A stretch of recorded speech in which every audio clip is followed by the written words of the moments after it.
So continuing on our walk, there's the quarry. You can see the dam at the other end. Coming up these steps, we're going to get close to our first view. If you're very, very quiet, you might actually see her in her natural habitat, the polar bear. Yes, there is a polar bear resident in these here parts. Just shows how bad global warming is. I'm not taking the mickey. Obviously it's not global warming and it's not a real polar bear. But you'll see what I mean at some point on this walk. So we follow the path this way. Obviously there's a lot of ground scrub here, and throughout the year it's perfect breeding habitat for foxes, badgers, voles, stoats, grass snakes and adders. UK's only venomous snake, but they are here in these here parts. And Susie, I'm sure, looking beautiful as always and wearing her poppy with pride. Where are you? There you are. Board stiff.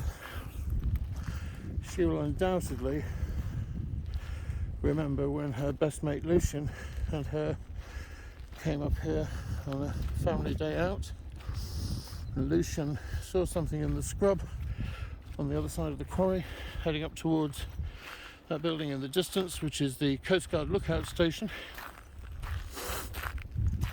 and there's this sudden yelp and he came out and had been bitten by an adder. Didn't seem to bother him too much. He puffed up a bit, but he made a nice full recovery. But beware, if you are up here, don't let your kids wander off into the scrub. And also, sorry if I'm getting a bit breathy, but I am beginning to struggle just a little bit, if I'm honest.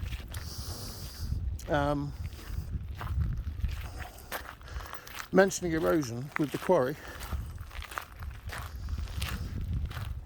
obviously coastal erosion is a major problem anywhere in the world, and with the increasing rising tides, with global warming and the climate emergency, we need to be particularly aware of this and do everything we can to encourage the protection of our coastal cliffs.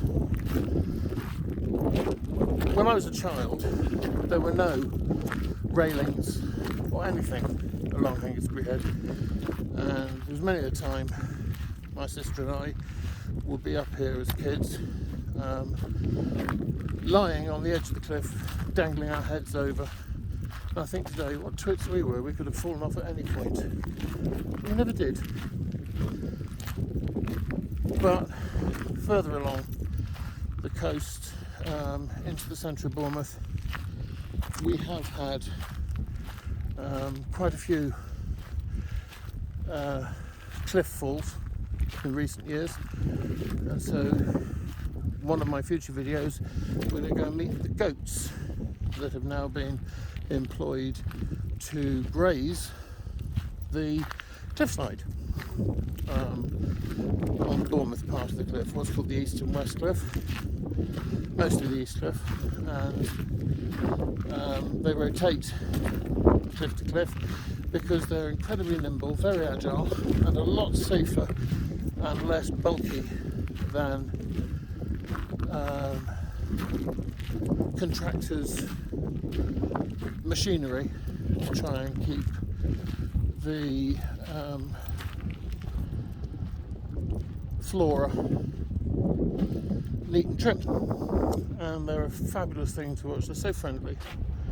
So I'm not going to go right to the edge of the cliff, but here we are, very nearly at the top, but here with the sun dappling over the sea, it's a beautiful space to stop. And if we look over there, so if it's a bit wobbly, to the Isle of Wight, let me see if I can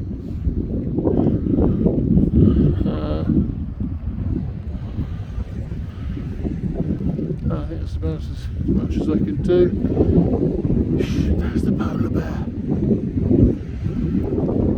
That's the white cliffs above the Needles Lighthouse, that landmass that's dark.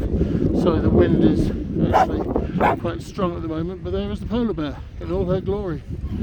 And that is the Isle of Wight, Blue Solent Sound. And if you keep going that way, you end up in Southampton and then Portsmouth on the other side. And over there we have Highcliffe, Barton-on-Sea, Milford-on-Sea, Keyhaven. Wonderful, wonderful walking areas. They will appear in videos. Somewhere that way is France. Channel Islands. I suppose if you keep going far enough. The Balearics. But over there in the distance, as the cliffs come into view, that's the edge of the Purbeck Hills. Oops, it's very windy up here. I am very close to the edge, so I want to be very careful. Purbeck Hills, round to Corfe, and roughly there is the entrance to Poole Harbour and the area called Studland, which is a National Trust site of special scientific interest, and across the whole of Poole Bay, with all the buildings, the big white tower block known as the Albany on the East Cliff, just behind where the goats are. And we head back down towards the head, and at the top of the head, Cascade Station, more of which shortly.